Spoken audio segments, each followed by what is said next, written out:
এটা হচ্ছে সাউন্ড কাট। এটার নাম হচ্ছে সাউন্ড কাট। এটা কেনার পর আমি যে বিপদে পড়ে গেছি ভাই, মানে কি বলবো।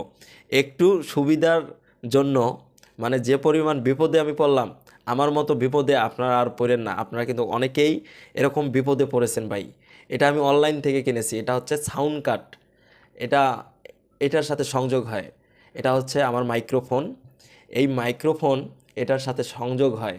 আমার যে সাউন্ড কোয়ালিটি আছে, আমার যে ভয়েসটা আছে, আমার যে কথাটা আপনারা শুনতেছেন, এই কথাটাকে সুন্দর করে তোলে আপনাদের মাঝে এই যন্ত্রটা। তো এই যন্ত্রটা কেনার পর এটার সাথে 3টা কেবল দেয় তারা। এই কোম্পানি 3টা কেবল দেয়। তো দোকানদাররা এটার সাথে 3টা কেবল দিয়ে দেয়। তো দেওয়ার পর আমি কিছুদিন ব্যবহার করার পর এটা লক্কর জক্কর হয়ে গেছে, মানে এটার অবস্থা খুবই খারাপ। তো এটার ব্যাটারি ব্রেকআপও বেশি দেয় না। তো যাই হোক, এই জিনিসটা কিনলাম। কেনার পর বেশ কয়েকদিন চালাইলাম, 1-1.5 মাস চালাইলাম। চালানোর পর মানে কি বলবো, হঠাৎ করে এরকম একটা কেবল নষ্ট হয়ে গেছে। এরকম একটা কেবল নষ্ট হওয়ার পর কেবলটা নিয়ে অনেক জায়গায় ঘোরাঘুরি করতেছি, কিন্তু কেবলটা আর কোথাও পাইতেছি না। তো কেবলটা যখন না পাই, তখন আমি যেখান থেকে কিনলাম এই মালটা, তখন আমি তার কাছে ফোন দিলাম যে ভাই, আমি তো আপনার কাছ থেকে এরকম একটা মাল কিনলাম, তো মালটা তো নষ্ট হয়ে গেল। তখন তিনি আমাকে বলতেছে যে ভাই, কি মাল আপনি কিনলেন? তখন আমি তাকে বললাম যে লাইভ সাউন্ড কার্ড V8 এরকম একটি সাউন্ড কার্ড কিনেছিলাম। তো এটার তো আসলে একটা কেবল নষ্ট হয়ে গেছে। এখন আমি কি করতে পারি? এখন আমার তো একটা কেবল দরকার। তো তখন তিনি বলতেছে যে না, আপনার তো আর কেবল পাবেন না, আর এটা আসলে আপনি বাইরে থেকেও কিনতে পাবেন না।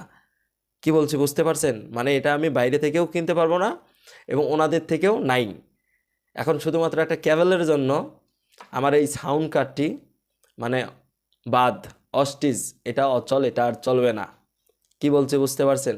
এই কোম্পানি কি আরও মানে ডাবল ডাবল কেবল বানাইতে পারে নাই?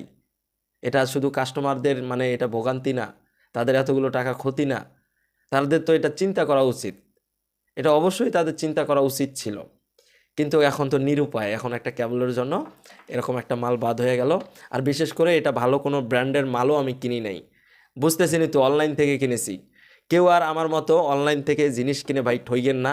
আপনাদের জন্য আজকের এই ভিডিওটা আমি বানাইছি। তো আমি জানি আপনারা অনেকেই মানে অনলাইন থেকে জিনিস কিনে ঠগেছেন।